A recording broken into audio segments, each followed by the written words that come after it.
This is Taking Stock on Bloomberg. I'm Pimm Fox. Now, for many Americans, Ecuador may be best known for what it offers tourists.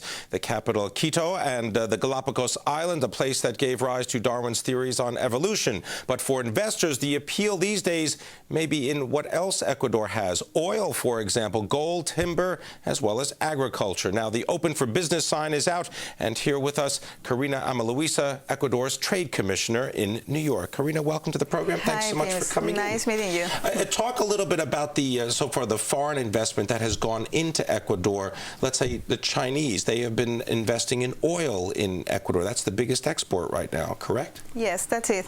Well, exactly. Open, as you know, the oil sector is the most important product for exports. And our national company, Petroecuador, is making a joint venture with a Chinese company. So they are investing in the different areas, the exploration, the exploitations, and well, we have also for exports oil. Maybe you know that we are exporting also to United States. Our principal product for exports is petroleum. More than 42% of our exports, the total exports is petroleum. What about some of the other raw materials? I alluded to oil, but we're talking also about gold as well as timber. Is that going to be a focus of Ecuador's trade policy? Yes, for sure. We are, well, as you know, as a dollarized economy, we are very... You use the dollar, and that is the official currency in Ecuador, is the U.S. dollar. Exactly. So that's why the external sector is very important for us, not only by investment attraction, but also by exports. And the tourism also is very important for us. So we're a part of the petroleum. We have bananas. We are the largest exporter and the producers of bananas around the world. Also, we have shrimps, flowers, and also we have the third place about the exports around the world for that kind of products. And cocoa, bananas, coffee also. We have a variety of tropical fruits, manufacturers products also, some textiles like fabrics especially. And well, we have a very large offer and especially focused on the high quality. We are trying to add value, so that's why very interesting also to promote our country. And I should mention that since February this year, we have opened a new trade office here in New York. So this is a very to try to promote international business. Exactly. Talk, if you can, a little bit about the challenges, because about a year ago, Ecuador came to the IMF, and they had to resolve some of the loans that were made by the IMF to Ecuador. I think they did them on about 30 to 35 cents on the dollar. Has that created a legacy of problems for Ecuador in terms of getting financing for businesses?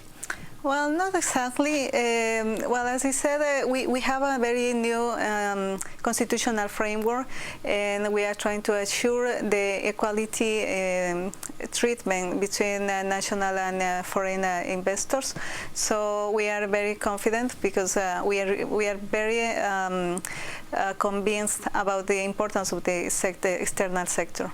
What about any kind of competition within Latin America, South America, for resources? There's always been a sort of confrontation, let's say, between Peru and Ecuador. Has that been resolved? Well, in competition, well, it's a natural competition. If you want to go in a market, you have to compete not only with our neighbors, but also with Costa Rica. Also, China is a very big competitor in the international arena. So I don't think that there is a problem, but yes, we have to make a lot of efforts because our neighbors are doing a very good job also trying to promote their exports, and because also they have similar products. They are very strong in agro-industry also, but that's I said we are very focused on value-added products. We are making, well, now with the cocoa, we are processing a very high-end chocolate for gourmet sectors, and also for the coffee with organic coffee that is very well positioned now. Has the dollarization of the economy, the fact that the dollar is the official currency of Ecuador, and the falling value of the U.S. dollar, has that helped the export sector?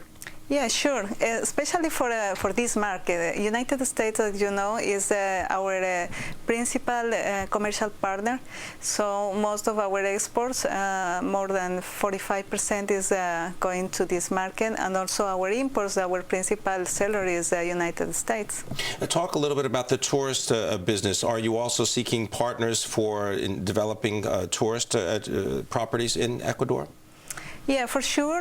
We have a very some projects for the tourism sector, and now we are very well.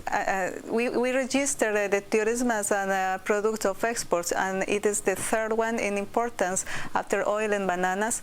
So we are also making a large campaigns, especially for PR, and also United States is our principal tourism provider.